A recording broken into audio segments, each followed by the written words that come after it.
Buenos días a todos, gracias por acompañarnos el día de hoy.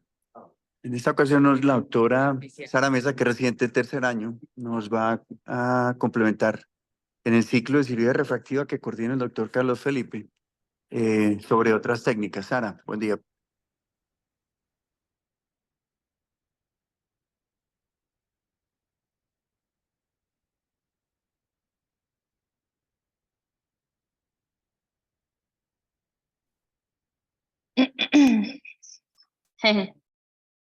Bueno, listo. Otras técnicas refractivas, además de las que hemos venido hablando, nos vamos a centrar sobre todo en estas cuatro técnicas. Espérenme que no pasa. En estas cuatro técnicas que son la SEC, el EpiLasic, la TransPRK y el FENTO, pues digamos a hablar un poquito del SMILE. Entonces, les quise traer este cuadro de tiempo como para tratar de resumir también cómo ha evolucionado la historia de la refractiva en el tiempo.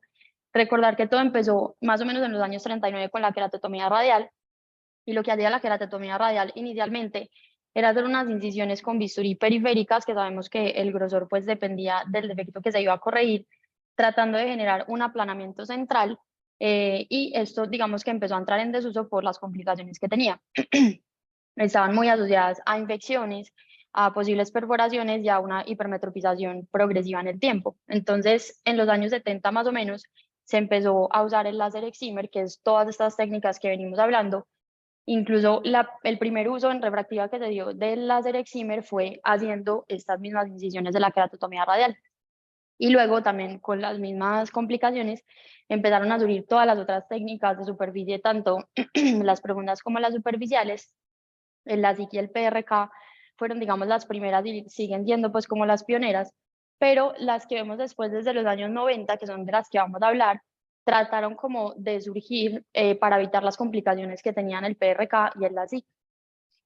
Entonces, les dice también ese cuadrito para que sinteticemos de todas estas técnicas refractivas.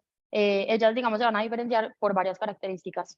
Lo primero es el punto de ablación, pues o la profundidad de la ablación en la que van a funcionar. Entonces tenemos las que van a hacer una ablación profunda, que son el ASIC y el FENTO. El SMILE como tal no va a hacer una ablación, pero sí va a trabajar en un estroma anterior o medio. Y tenemos las que van a trabajar en una superficial, que son la PRK, el ASEC, el EpiLasic, la TransPRK, y vamos a ver que la PTK está directamente relacionada con la TransPRK.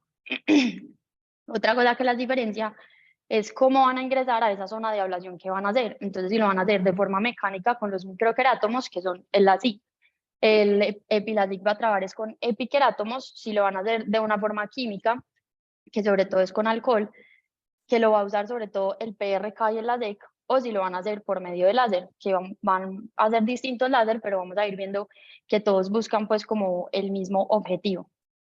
Y la tercera característica que, digamos, diferencia todas estas técnicas es si hay una creación de flap o no. Las que tienen una creación de flap, pues inherentemente tienen unas complicaciones intraoperatorias y posibles riesgos postoperatorios, que son el LASIK, el FENTOLASIK, el LASEK y el EpiLasic. Entonces vamos a empezar con el LASEK. Esa es la queratomileusis subepitelial con láser, y literalmente lo que buscaba pues como esta técnica, vamos a hacer como un brochazo de cada una, no muy profundo pues por temas de tiempo, pero lo que buscaba era evitar esas complicaciones que se estaban generando en el LASIK con respecto al FLAP, que Santi nos lo dio muy claro hace 8 días, el riesgo pues como de un crecimiento endopitelial, los desechos de la interfaz y las ectasias. Y por el lado de la PRK lo que quería era tratar de hacer una recuperación visual más rápida, que fuera por lo menos equiparable con un LASIK, disminuir el dolor postoperatorio y los síntomas molestos pues como tempranos del procedimiento en el paciente. El LASEK es literalmente, pues el LASEK y el EpiLasic son literalmente como una unión entre las técnicas de LASIK y de PRK. Entonces, ¿en qué se basan ellos? ¿En qué guían mucho su teoría? En que el PRK hacía un debridamiento, pues sabemos que puede ser un debridamiento mecánico o por alcohol, pero lo que ellos decían es que haciendo este debridamiento de la PRK se generaba una apoptosis celular importante, y que esa apoptosis celular generaba un aumento de reclutamiento de citoquinas proinflamatorias, y eso iba finalmente a generar pues como un proceso de cicatrización más largo y un posible haze. Y en el LASEK, en cambio, pues ellos lo que querían era como debilitar esas células sin generar apoptosis, por medio de una forma química y como ven, pues la idea era crear un flap mucho más delgado que el de la SIC y volver a reposicionarlo tratando de mejorar esos síntomas postoperatorios. Entonces, lo que les digo, el objetivo era menor haze, menor dolor y mejorar la visión, pues obtener una visión más temprana equiparable con la SIC. In vitro inicialmente se empezaron a usar como varias soluciones para poder hacer un debilitamiento de estas células, desde la proparacaína, el yodo, la cocaína, y finalmente se terminó pues como estandarizando un etanol a una concentración del 18 al 20%, y esto lo diluían en diferentes soluciones, que iba desde agua estéril, solución salina, o incluso lo último fue como en lágrimas artificiales, que es el alcohol polivinílico, que viene pues incluso preparado por laboratorios. Y entonces lo que buscaban era, pues, o lo que ellos, como les mencionaba, iban a pensar inicialmente, es que esta vitalidad celular se iba a conservar en el tiempo, pero se empezaron a dar cuenta que a medida que se iba dando la concentración de alcohol, por más tiempo que se daba, igual generaba una apoptosis o una devitalización celular, pero era un efecto tardío. Entonces, digamos que el punto de corte acá fueron los 30 segundos, 25 a 30 segundos. Ellos empezaron a ver que si llevaban esa concentración de alcohol al 20%, más o menos el 21% de las células finalmente iban a generar una devitalización, y si lo llevaban hasta 60 segundos, ya casi el 100% de las células habían, pues, se morían. Entonces, por eso se generó una estandarización de 25 segundos, y esto fue una limitante importante en el ASEC, perdón. Estas son las técnicas quirúrgicas que salieron, que es el flap azar, el camelil y el Vinciguerra o el butterfly. El flap azar lo que hace, pues, similar a un LASIK, que es hacer primero el marcado de estos semicírculos de 3 milímetros en la periferia para poder posicionar el flap después. Después de poner un marcador que puede ir desde 7 a 9 milímetros, donde se va a poner el etanol al 20%, y el etanol después, digamos, como que se absorbía con el wet cell igual. Después lo que se hacía era con una espátula, que puede ser o una de relojero, se quitaba el epitelio con mucho cuidado porque pues es un flap mucho más delgado, y se dejaba una bisagra de 3 zonas horarias que se dejaba también pues en la parte superior. Se secaba muy bien la superficie, se hacía la ablación del láser, luego se hidrataba el flap y se volvía a posicionar.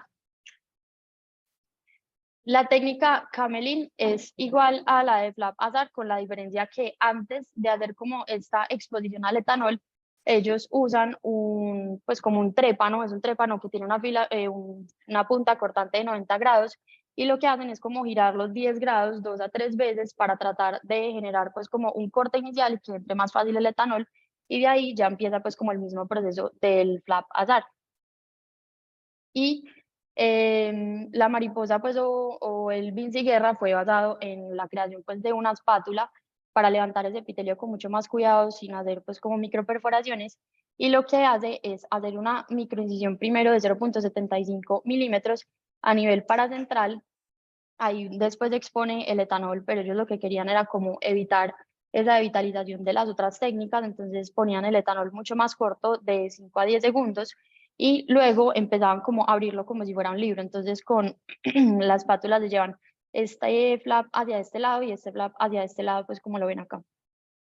También crearon un retractor, pues, especial para hacer una protección de esos flaps a nivel periférico mientras se hacía la ablación, y luego ya, igual que los otros procesos, pues se hacía la ablación, se secaba, se hidrataba el flap y luego se reposicionaba. Este es un videito, espere.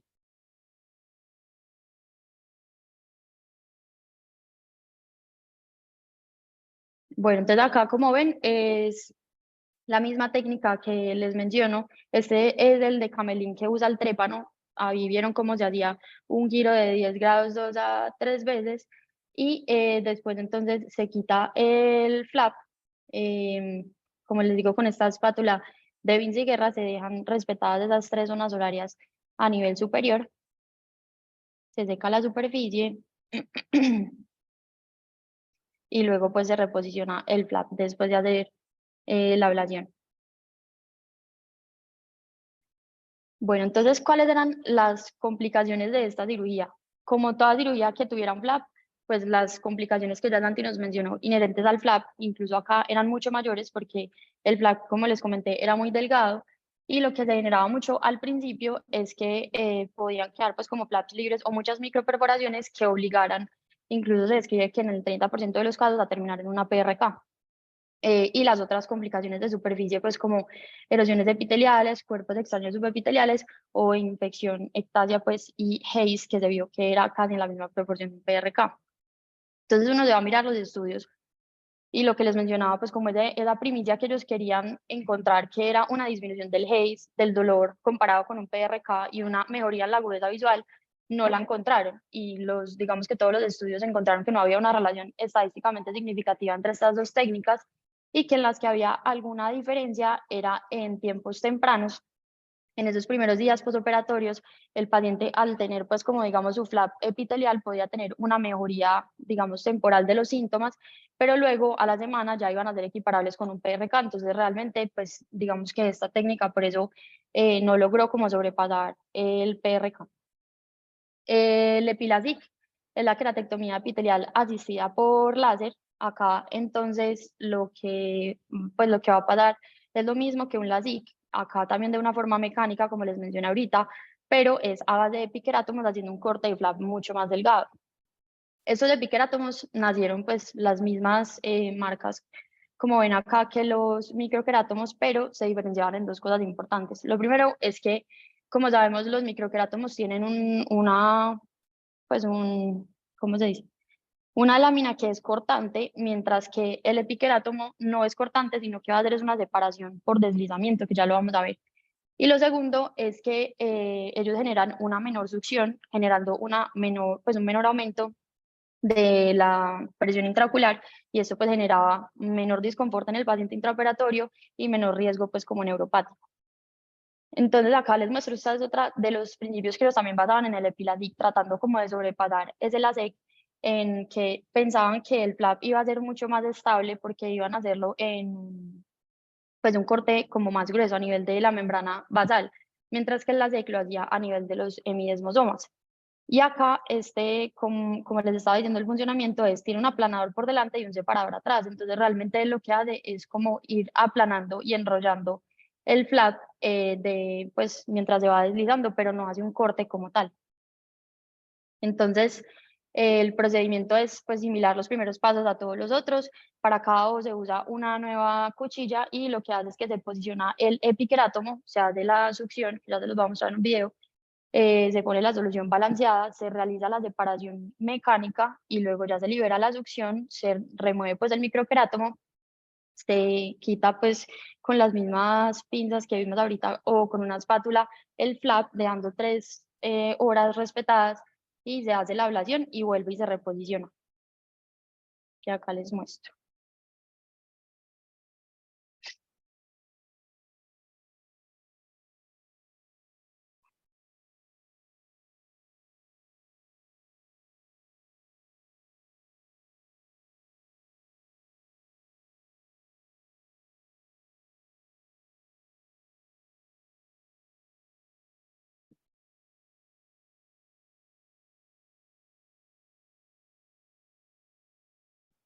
Y como pueden ver, pues es un flap mucho más delgado y eso también en el EpiLASIK genera una limitación también como de la dificultad intraoperatoria y el riesgo de complicaciones pues inherentes a ese flap, igual que en el LASIK.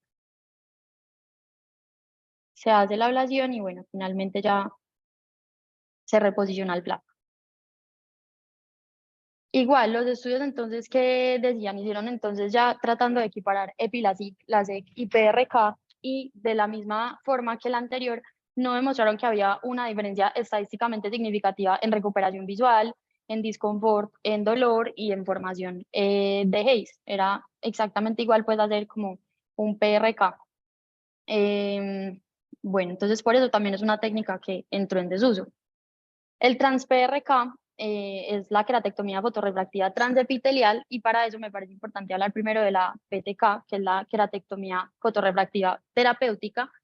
Lo que va a hacer pues es un láser excimer que lo que va a hacer es tratar como de hacer una ablación del epitelio en lesiones pues focalizadas, que sean cicatrices, que sean opacidades o que sean distrofias, y lo puede hacer de una forma muy precisa y lo que hace pues es tener un grosor muy delgado y la idea es que se genere una homogenización de la córnea y así genera mejoría pues como de las irregularidades de la transparencia y secundariamente puede mejorar algo de visión, sobre todo en las lesiones pues que son paracentrales pues o que comprometan el eje visual.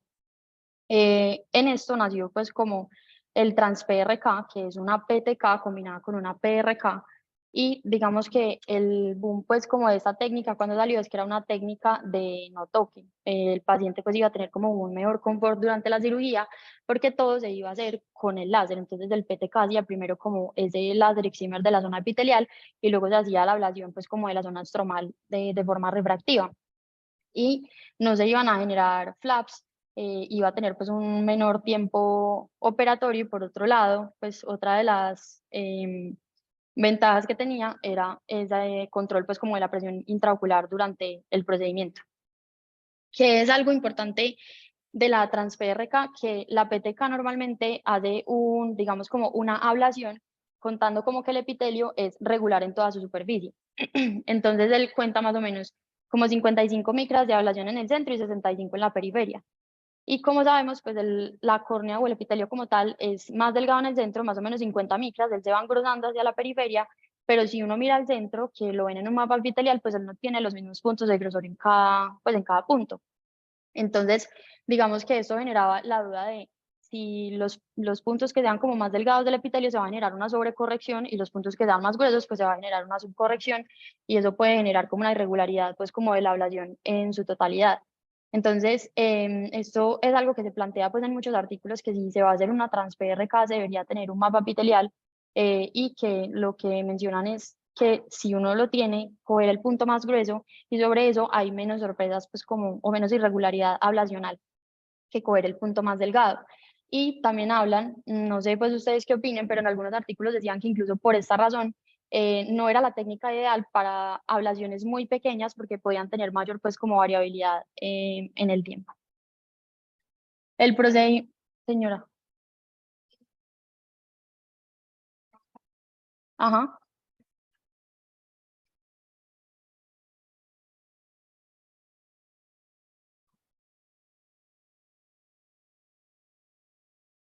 O sea, en dos tiempos.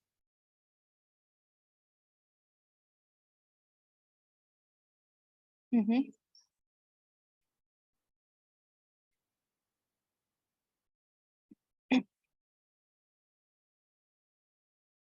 Ok, listo. Gracias, doctora. Bueno, y el procedimiento entonces, pues como el resto se hacen los primeros pasos iguales, primero se va a hacer la PTK haciendo la ablación del epitelio inicial y luego se va a hacer entonces la PRK, e igual que los otros procedimientos que hablamos antes, pues de lo recomendado es usar mitomicina, sobre todo en esas ablaciones pues grandes. Entonces, acá lo vemos. Primero entonces se hace esa ablación pues como del epitelio y luego se hace la ablación ya refractiva en el estroma. Bueno, este es uno de los estudios que encontré, que es un estudio prospectivo que lo que quería era mirar cómo eran los resultados postoperatorios tempranos comparando una PRK versus una trans-PRK en cuanto a agudeza visual, síntomas, pues dolor y cicatrización en el día 4, día 7 y semana 6 postoperatoria. Fueron 200 ojos, tuvieron en cuenta solamente miopías leves a moderadas con o sin astigmatismo y lo que ellos encontraron es en cuanto a la agudeza visual, finalmente los dos procedimientos llegaban a la misma medida o al mismo equivalente esférico, sin una diferencia estadísticamente significativa. Pero en los primeros días, de esos primeros 4 días, la trans-PRK tenía una tendencia a mejorar los síntomas, digamos como, perdón, a mejorar la agudeza visual, casi equiparable con un LASIK. En este caso, esto no fue estadísticamente significativo, esta diferencia durante estos primeros 4 días. Lo que ellos sí encontraron estadísticamente significativo fue el tiempo de repitelización, que en cuanto al trans-PRK se demoraba 1.5 días menos que el PRK, y ellos, digamos, asumían en este tiempo de 6 semanas que eso podía implicar una disminución de un Haze en el tiempo. Sin embargo, uno mira la literatura y es una evidencia, la verdad, muy heterogénea. Y el dolor, sí había también una diferencia estadísticamente significativa de una disminución de dolor en los pacientes que se aplicaba trans-PRK versus PRK. Ahorita vamos a ver al final, les doy las indicaciones como para el final, pero realmente todas estas técnicas de ablación superficial tienen las mismas indicaciones que un PRK. El Ventolasic, entonces, este es un láser que es un láser fotodisruptivo como tal, que trabaja igual que el Jack láser, pero a diferencia del Jack, tiene unas frecuencias de pulso mucho más rápidas que hacen que se pueda trabajar este láser en la superficie. Y se ha venido pues usando mucho más cada vez con fines refractivos como en el Ventolasic, en la presbicia, incisiones relajantes pues o arcuadas, con fines terapéuticos como en trasplantes de córnea para hacer los bolsillos pues de anillos o incluso en faco. Entonces, ¿cómo trabaja este láser? Él tiene una longitud de onda de luz infrarroja. Como sabemos, la córnea pues es transparente a la luz infrarroja, entonces permite que pase este láser y que las zonas que no se están, digamos, como haciendo la terapia, no absorban este láser como el excimer, donde se hace ablación completa, y entonces esto permite que sea un láser muy dirigido, y lo que hace es entrar un fotón. Ese fotón tiene un pulso ultra corto y genera como una implosión en el tejido que lo que se describe es que hace un plasma, y ese plasma hace una onda acústica que se empieza a, digamos, como a ir muy rápidamente formando unas cavitaciones, que eso es lo típico que se ve incluso clínicamente cuando se está haciendo un fento. Entonces las cavitaciones se forman y empiezan a juntarse, y cuando se juntan generan separación de los tejidos. Entonces ese es como el principio del fento. En el Ventolasic, digamos que la novedad también y lo positivo de esta técnica es que permitía abolir pues o disminuir muchos de las complicaciones inherentes al flap cortado con microquerátomo, porque era pues como una técnica mucho más controlada y que además permitía personalizar el flap. Entonces es un flap que se puede personalizar en cuanto a diámetro, en cuanto a grosor, en cuanto a centramiento y en cuanto a la bisagra se puede dirigir pues hacia cualquier lado. eh, Permite tener flaps mucho más delgados, incluso pues en la literatura mencionan que hasta de 90, pero yo creo que eso es muy delgado, pero se comporta pues como muy reproducible en el tiempo y genera una mayor estabilidad biomecánica. Y por otro lado, no estamos teniendo tampoco el aumento de la presión intraocular que tenemos con los microquerátomos. Otras de las ventajas entonces es que había una disminución de ese crecimiento endoepitelial y que se describe que durante la técnica, si hay alguna dificultad pues como con el corte, se puede hacer el retratamiento con el mismo fento durante el procedimiento. Y también pues hay unas desventajas, que va a ser un tiempo de succión más largo, un tiempo quirúrgico más largo. Describen, no sé pues qué opinan los doctores, pero en la literatura describen que es una manipulación del flap mucho más difícil que con un microquerátomo, y que puede haber además como sobreposición de las burbujas o de esas cavitaciones que les estaba mencionando durante el procedimiento, que no recuerdo cómo se llama ese signo, creo que es negro sobre blanco, que si se ven como sobrelapados es porque el láser no está haciendo como su función en cuanto a energía. Eh, Se menciona también que si hay que hacer un retratamiento con un Ventolasic en el tiempo, a los 6 meses es mucho más difícil levantar el flap y pues es mucho más costoso y necesita pues como más habilidad quirúrgica. Hay varios sistemas, está el Intralace que fue el primero que salió, que es de Johnson Johnson. Digamos, la limitante que tenía es que la frecuencia de pulsos era mucho más bajita, entonces tenía un corte que demoraba mucho más en realizar, y empezaron a salir otros con unas frecuencias de pulso más altas. Está el Visumax, que es el de Zeiss, el Wavelight, que es el de Alcon, que es el FS200, que es el que hay en Clovan, y el Fento LDB, que es de Zimmer. Entonces, el Visumax, digamos que lo que dice frente a las otras técnicas es que tiene unas frecuencias de pulso más rápidas y un tamaño de spot más pequeño, son 3 micras, y eso en teoría dice que la calidad del flap pues va a ser mucho mayor, y va a ser un corte pues como mucho más limpio, pero realmente las medidas con respecto a las otras no son muy distintas. Y el Fentolasic, el F200, el de Alcon, entonces este tiene una frecuencia más larga, un tamaño de spot mayor de 8 micras. Bueno, acá les voy a mostrar entonces cómo es el equipo. Entonces él tiene un anillo, es un anillo de succión, y tiene además una zona pues como de acoplamiento donde se pone em, pues y el aplanador, el lente de aplanación que ya les voy a mostrar. Espérenme.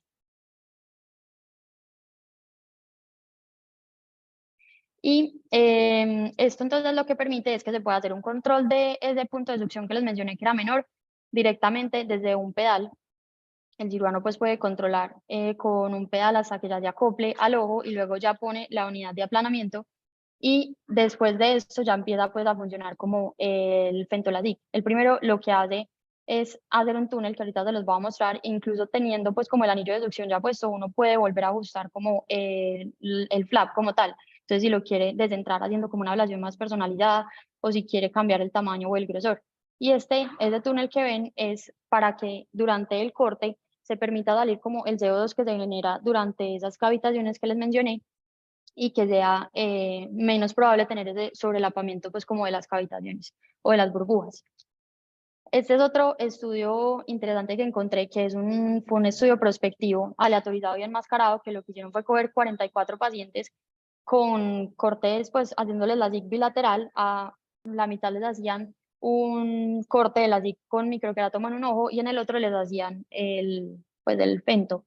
Entonces los dividieron como por dominancia ocular y lo que querían era comparar estas dos técnicas en cuanto a grosor y agudeza visual.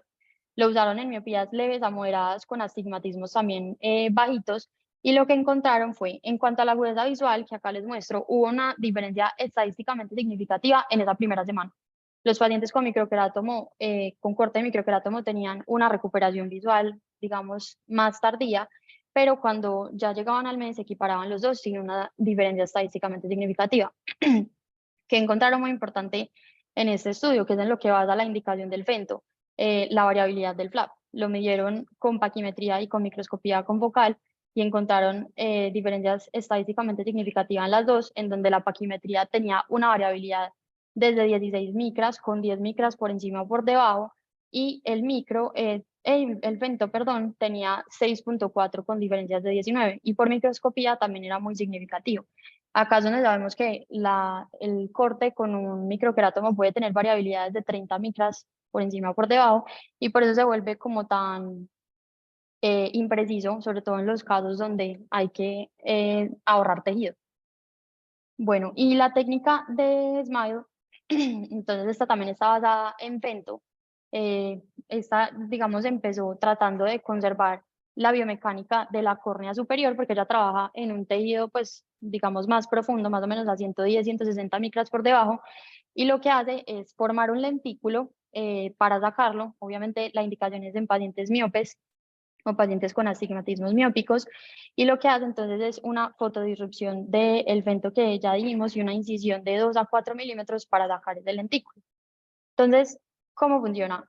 Más o menos a esta zona que les dije, hace primero un corte inferior, que es este de acá, sería el piso del lentículo. Después lo que hace es un corte lateral, que es un corte más o menos de 15 micras, y este corte, digamos que va a ser diagonal para permitir que el corte superior sea mayor, dando esta angulación de 45 grados para sacarlo con mayor facilidad. Y luego hace el corte, pues o la ablación, la fotodisrupción superior, y por último hace la incisión de 2 a 4 milímetros para poder extraerlo. Acá, digamos que cuando se crea el lentículo genera dos espacios. El espacio inferior, que es el tejido residual, se habla que incluso puede ser menor que el que uno consideraría en un LASIK por microquerátomo, pues incluso hablan de 250 a 300, y por encima de ese tejido queda el cap, que es como el techo, pues como es del lentículo. Y en eso es lo que se basa esta técnica, porque ellos lo que dicen es que como no van a tocar Bowman ni estroma pues muy anterior, ahí está pues como el 60% de la estabilidad pues o de la fuerza tensil de la córnea, y por eso creían que iban a generar pues como menor cantidad de aberraciones esféricas postoperatorias.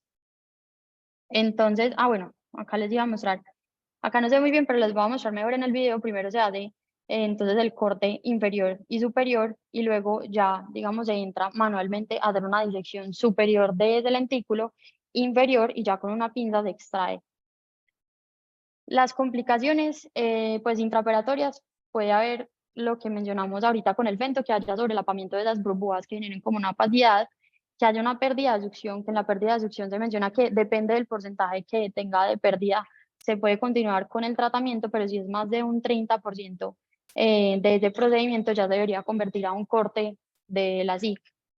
Con microquerátomo puede haber defectos epiteliales, puede haber difícil extracción del lentículo, que esta es una de las razones por las que toque convertirse, porque si no, pues van a generar aberraciones en el tiempo. Y bueno, el resto que ya conocemos, que también mencionaban que tanto el Ventolasic como este procedimiento podían generar mayor cantidad de queratitis lamelar difusa, pero tampoco ha sido pues como muy reproducible. Entonces acá les muestro, este es el corte primero posterior, luego se hace ahí el lateral y luego empieza el anterior, que va a ser mayor pues que el inferior para generar esa angulación. Y ya después, no sé si ahí mostraron la incisión de 2 a 4 milímetros y con la espátula entonces se hace la disección superior y luego inferior. Del SMILE, una de las cosas que mencionan es que la inducción de Hayes depende mucho también de este paso, que digamos ya es dependiente del cirujano, porque dicen que hay que hacer como una disección muy delicada y que debe ser muy hasta los bordes para que no quede tejido del lentículo y se pueda pues como extraer con facilidad. Acá es la inferior y aquí ya se extrae. En esta tabla les muestro que en los distintos estudios, pues el SMILE ha tenido muy buena respuesta, muy buena efectividad en cuanto a equivalente esférico pues, y resultados visuales. Acá la mayoría de los estudios quedan en un equivalente esférico pues, o planeado de 0,50 por encima del 80% y más del 90% quedan pues, por medio como de esa dioptría. Este es otro estudio interesante que es un estudio retrospectivo de 100 pacientes en donde ellos querían comparar el SMILE versus el Ventoladic en pacientes también con miopías leves a moderadas, con o sin astigmatismos bajos en cuanto a visión, refracción y aberraciones. Entonces lo que encontraron es en cuanto a las diferencias visuales, acá les muestro, fue digamos muy equiparable entre los dos. Los dos tenían una refracción final, pues un equivalente esférico, perdón, de 0,14 para los pacientes con SMILE y perdón, con Pento y 0,28 para los pacientes con Ventolasic. Y en cuanto a las aberraciones, acá sí encontraron una diferencia estadísticamente significativa, que acá se las muestro. En los pacientes con SMILE se indujo una aberración de 0,19, mientras que en los pacientes con Vento se inducía una aberración mayor de 0,30, pues 0,37. Y bueno, quería terminar con esto, diciéndoles que todas estas técnicas que vimos hoy, pues realmente la mayoría ya han entrado en desuso, no son las más usadas pues en el día a día. El Fento como tal sí es pues o viene con mayor uso y va a ser siempre como una elección cuando no podamos controlar esos PTAs con un LASIK con microquerátomo. Y acá traté como de resumirles un poquito de lo que hemos visto, como de las indicaciones y de lo que hay que tener en cuenta en cada técnica y recordar pues que digamos vamos a tener unas indicaciones de corrección en miopía y en astigmatismo mayores en la SIC, en las técnicas de ablación pues van a ser menores, que en la hipermetropía, como ya lo hemos dicho muchas veces, no va a ser una opción hacer una técnica de ablación superficial. Y el PTA, recordar que va a ser un punto de corte de 40%, acá es donde entramos hablando entonces de el fento, cuando no podamos respetar, sobre todo en esas ablaciones grandes, este PTA pues va a ser una opción. El grosor del flap, como les mencioné en la SIC, debe ser por lo menos mayor de 100, en fento se habla que puede ser hasta 90, y los lechos residuales se habla de 300 en la SIC, acá no lo puse, perdón, se habla de 250 a 300. La ablación, también tener en cuenta que debe ser menor de 100 en esas técnicas de ablación superficial y que si es mayor de 75 ya podemos tener un riesgo de Hayes, y tener en cuenta o individualizar cada paciente, los pacientes que tengan riesgo de tener complicaciones con ese flap por deportes de contacto, vamos a tender a usar técnicas de superficie. Esto es algo importante que el doctor Carlos Felipe una vez nos mandó un caso interesante de un retratamiento y era un paciente que tenía un antecedente de la SIC. Inicialmente, pues uno miraba el pentacam y todo parecía pues muy bien, con un buen espesor, no recuerdo el número, pero el doctor, pues digamos que inicialmente cuando mandó el caso dijimos, pues se puede levantar el flap y volver a hacer una ablación sobre de la SIC, porque también eso es una de las cosas importantes. En un retratamiento, pues uno podría tender optar pues por las distintas técnicas que vimos mientras se cumpla ese PTA y mientras se conozca el grosor del flap. Entonces, el doctor le pidió unos CT de segmento anterior y tenía un flap como de 200 micras. Entonces, el lecho residual pues no le daba para hacer una reintervención con la SIC. Y en ese caso, pues uno tiende a usar una ablación superficial. Lo otro importante es que en retratamiento se debe tener por lo menos 6 meses de espera posoperatoria, y en las complicaciones de flap, si generó una complicación de flap, la tendencia pues es a usar entonces una técnica de ablación superficial. ¿Acaso, no sé, les pregunto a los doctores porque mencionan en algunas literaturas que si tuvo una complicación de flap en el ojo contralateral, uno debería tender a usar como una técnica de superficie en el otro ojo, pero no sé pues si se haga de rutina. Em, bueno, y tener en cuenta a los pacientes con glaucoma y con ojo seco, que también lo hablaba con el doctor Mauricio esta semana, que sabemos que las técnicas de ablación de superficie pues van a tener menor inducción de ojo seco que las técnicas como un LASIK, pero por ejemplo me mencionaba que él tiende a usar incluso lentes en pacientes que tengan un ojo seco moderado a severo pues como de entrada. Y ya, eso era todo, muchas gracias.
Más sencillas, aunque ¿tú has hecho eso? Es como el fentocatarata, puro mercado metiéndose de alguna manera. Sí, eso. Fentocatarata, que también es la misma cosa. Sí, sí, sí. La confusión. Un quistito muy costoso. Si la hace siempre. Quistito muy costoso. La cápsula de Profe, Cami, súper, dígale a Sara que buenísima, que muy buena charla. Sara, que muy buena charla, dice Camilo. Sí, pues que de esas de la SIG y la SIG pues ya no están en desuso, pues no cogieron lo mejor de las dos, sino que sumaron las complicaciones de ambas. Entonces realmente están en desuso. La cirugía del lentículo de pronto es la que está ganando más fuerza, sea con la plataforma que sea, Smile en Size o Atos en la plataforma de Shin o Shimmer que se llama Clear, pues póngale el nombre que quiera, la cirugía del lentículo, pues cada vez gana un poco más fuerza. Nunca va a tener la recuperación visual como un LASIK.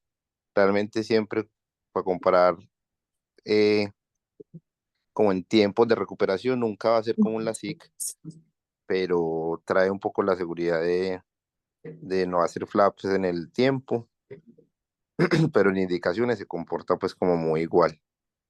Eh, y ya vi el Fento, que ya Sara lo explicó muy bien, que realmente el gran beneficio del Fento sería en saber exactamente las medidas del flap en esos pacientes muy limítrofes, que uno no se puede jugar con PTA de 38 y poniendo cálculos de un flap de 110 y sabe que no le va a salir así con un microquerátomo. El Fento ahí gana la batalla en el sentido que le asegura a usted un flap de un tamaño que usted requiere para cumplir los niveles de ablación y para no pasarse. Entonces digamos que esas son de las ventajas. Y nunca va a ser, y siempre el flap más fácil de levantar va a ser el de un microquerátomo, siempre. Ya obviamente se está jugando con, con los poderes del Fento, aumentando pues cambiando del parámetro del spot, o haciendo puntos de fuga, que es lo que ya Sara explicaba muy bien, para que salga las burbujas de aire para evitar el DLK, que es lo más común de las complicaciones del Fento, y así que sea un poco más fácil de levantar, pero siempre el Fento, el flap más fácil de levantar va a ser el del microquerato. Cami, muchas gracias. Aquí te escuchamos todos. Muchas gracias por esos conceptos.